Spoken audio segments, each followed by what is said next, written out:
बहुत पुरानी बात है। एक जंगल में एक शेर रहा करता था।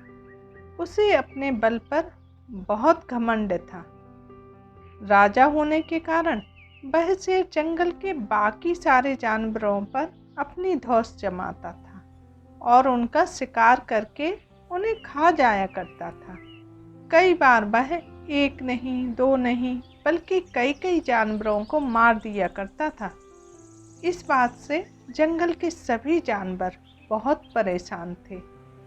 उन्हें डर लगता था कि इस तरह एक दिन जंगल में एक भी जानवर नहीं बचेगा।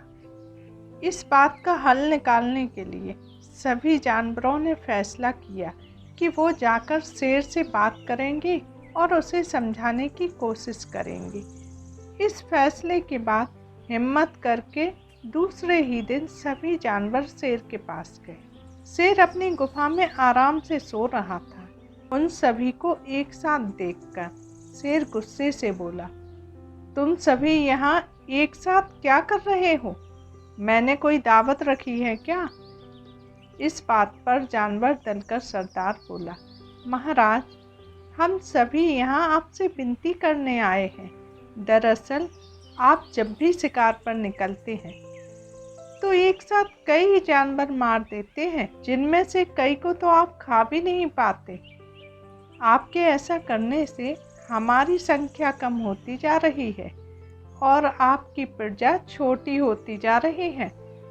अगर यूं ही चलता रहा तो एक दिन आपके राज्य में एक भी जानवर नहीं बचेगा और जब प्रजा नहीं होगी तो राजा भला किस पर राज करेगा?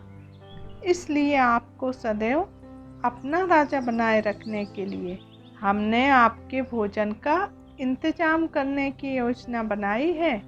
हमारा सुझाव यह है कि आप शिकार पर न निकला करें, बल्कि हम खुद रोज एक जानवर आपकी गुफा में भेज देंगे। इस तरह रोज आपका भोजन भी हो जाएगा और आपको मेहनत भी नहीं करनी पड़ेगी और आपकी प्रजा को भी राहत रहेगी। शेर को जानवरों की योजना सही लगी।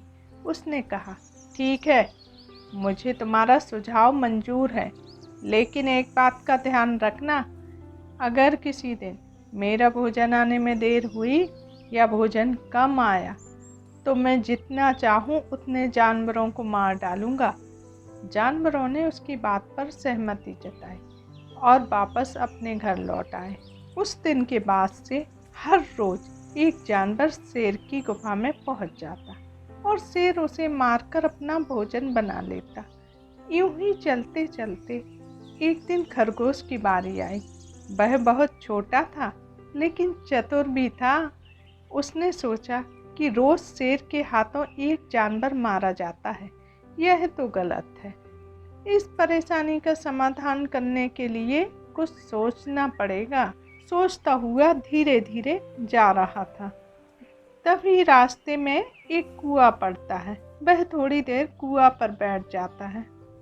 जब वह कुएं में झांक कर देखता है तो उसे उसकी परछाई दिखती है।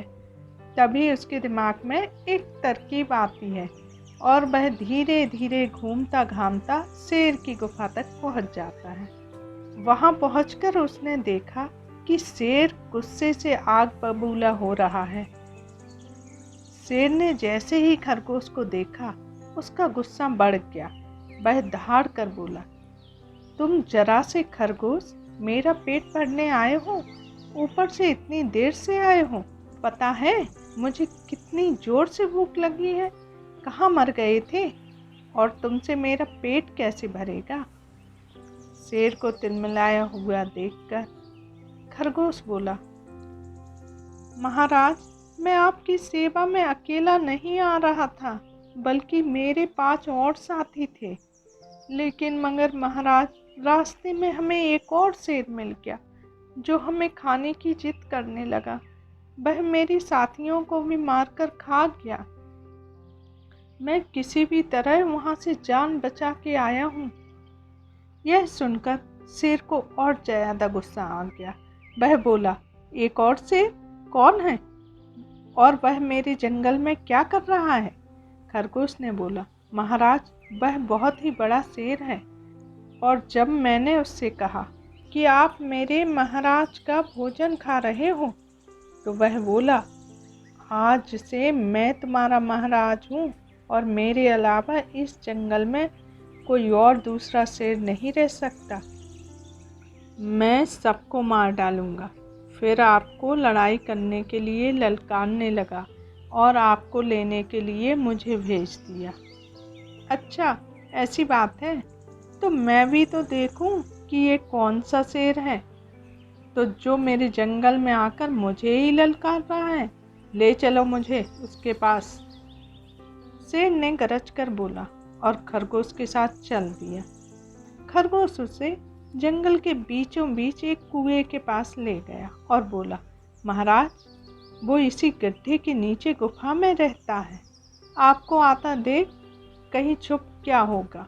दूसरे शेर को देखने के लिए जैसे ही शेर ने कुएं में झांका तो उसकी परछाई दिखाई दी। उसने समझा कि दूसरा शेर है।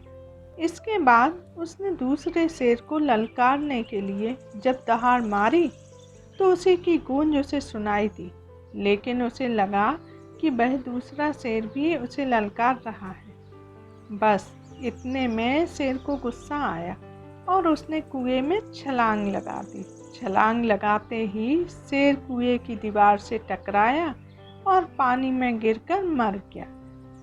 यह खबर जब जंगल के बाकी जानवरों को मिली तो वह सारे बहुत खुश हुए और खरगोश की जय जयकार करने लगे। मुश्किल से मुश्किल परिस्थितियों में भी दिमाग शांत रखने से हर कठिनाई को आसानी से सुलझाया जा सकता है। आप सभी को कहानी पसंद आई हो तो सब्सक्राइब कीजिए, लाइक कीजिए और कमेंट करके बताइए कि आपको कहानी कैसी लगी।